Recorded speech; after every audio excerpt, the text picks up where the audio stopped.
Okay, so I need MVP. But no, wait. Proof of concept. But there is also MAP, MMP. Okay, so what's the difference?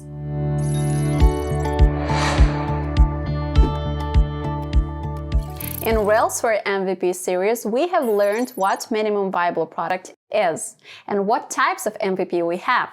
There are different MVP misconceptions that prevent product owners from using this concept in the most efficient way. In this video, I will show you where MVP lies in the whole product creation process and how to differentiate it from other terms typical for the product pipeline. You already know the goal and benefits provided by the minimum viable product approach. This knowledge is essential to differentiate from the other product iterations and pipeline stages.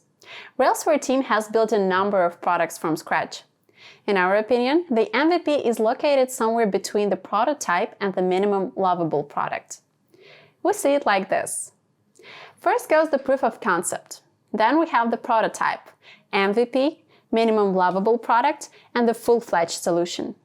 You are free to relocate MVP according to your thoughts. But its place is not as important as the purpose, which differentiates it from other terms typical for the product pipeline. Unlike the MVP, proof of concept is not a customer-focused task. It is an exercise or a test of some idea or assumption. For example, when you're building a single-page app, proof of concept will show whether a particular tech stack like Node.js is a fit to implement your project from a technology standpoint. As a rule, the proof of concept is executed to decrease technology risks and prove the feasibility of doing a particular task. Startups may leverage it to validate their financial viability. The proof of concept answers the question, can we build that? And the prototype gives an answer to, how can we build that? To some extent, prototype and MVP are very close in their purpose because both deliver a ground for learning from user feedback. That's the reason why they're often confused with each other. However, they aim at different target audience. The early adopters of a prototype are usually the people involved in its creation. Meanwhile, a minimum viable product goes public. In most cases, the prototype acts as bait for investors and underlies the MVP. The minimum lovable product is frequently called an alternative to the outdated MVP concept. They differ in purpose.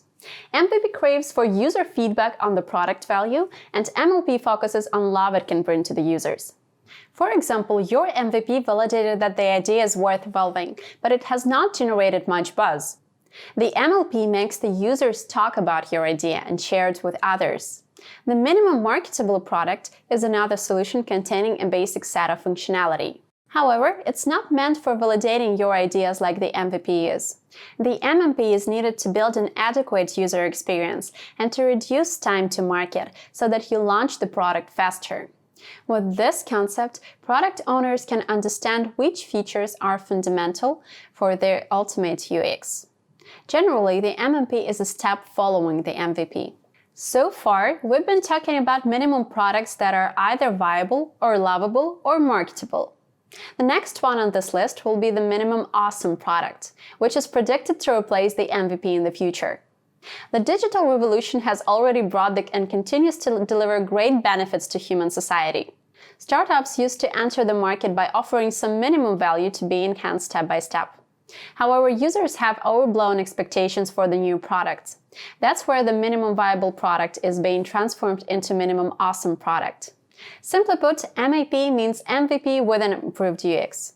So the focus covers not only the functionality of the product, but also the design, because the minds of modern users are design-oriented. So if a basic set of functionality and features is enough for the MVP, the MAP needs to add design, as well as speed and fluidity to its minimum. The awesomeness of your bare-bones product usually depends on the alternatives in your target niche. If your startup is a groundbreaker, the MAP will be equal to the MVP. At the same time, if the chosen niche has a bunch of competitors, be prepared to upgrade your MVP to make it awesome. You're unlikely to confuse the MVP with anything else if you know its major attributes like value orientation, strict prioritization of functions, a relatively short time frame for release, and focus on user feedback. I hope our MVP series helped you to understand the concept better and to feel more confident in testing and launching your products. But don't miss the core part, identifying your product's value from the very beginning. Watch our value proposition canvas video to learn how to do it right.